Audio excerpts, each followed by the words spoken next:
Hello internet friends, Trevor Starkey here with a recap of E3 Day 2, Wednesday.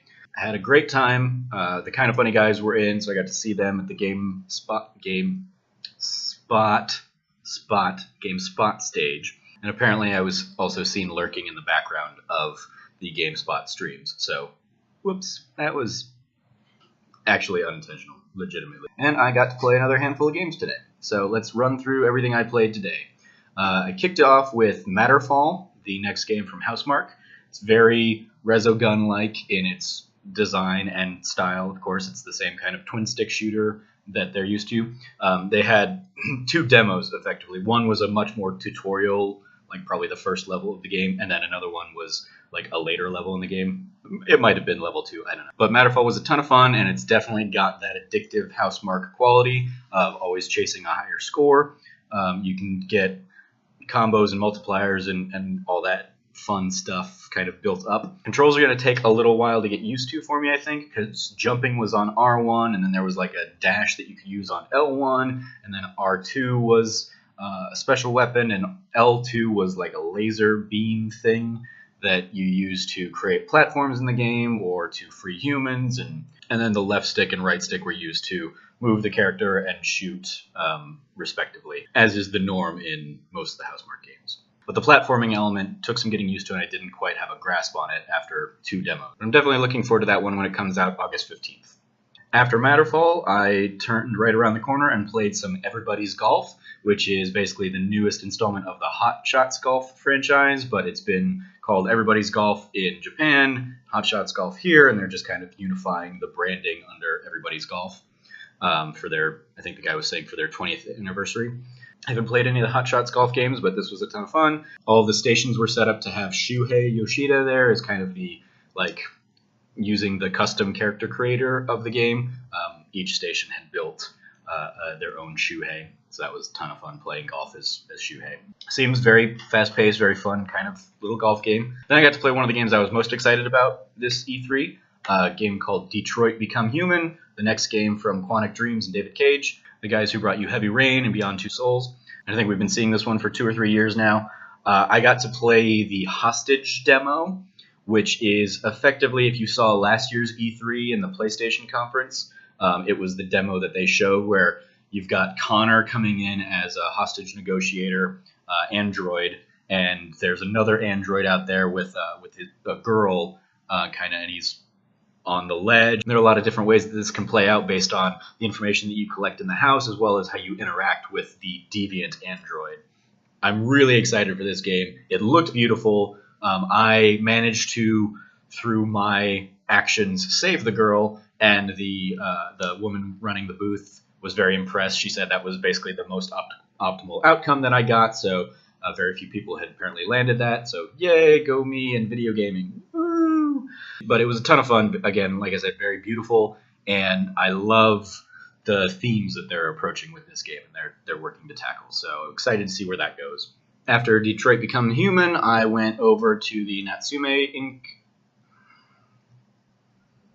After Detroit Become Human, I went over and played some Harvest Moon Light of Hope, which is the next game in the Harvest Moon series.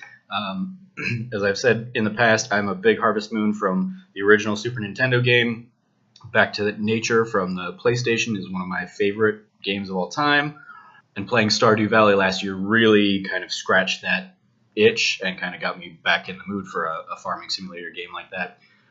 I don't think this one will be for me. It's very simplistic in that, like, you have one action button that if you're on a grass space, it'll pull the weed. If you're on a planting space, you'll plant a seed or add fertilizer or water it. Or if you're at a rock, you'll just automatically hammer if you're at an axe. So you never have to, like, pick your tools so much as you just go and do the action. And it just felt off. Admittedly, I was playing it on a Steam controller. I was playing a PC build with a Steam controller, and this was my first time ever touching a Steam controller, and I'm not necessarily a fan of that quite yet. I would need to get more used to it, but yeah, the feel of the game just kind of didn't really mesh for me. So I imagine if I really get that itch again, I'll just scratch it with some Stardew Valley again. And then lastly, I got to play South Park: The Fractured But Whole in a very hilarious, very not safe for work demo. The demo that they have you playing is you're in a sequence where you're in a strip club in South Park. Immediately, like naked women boobs in your face and dancing for Ned and Jimbo and all that stuff. So there were effectively two parts of this demo. One is you have to do like a lap dance for a couple of like 40 some odd year old men, which very hilariously uncomfortable since you're playing as the kids, and since in this version you can play as a girl, as the new kid can be a girl, but very filled with humor. You're having to do kind of button prompts, including one of the buttons which is just farting on the men who you're giving the lap dance to.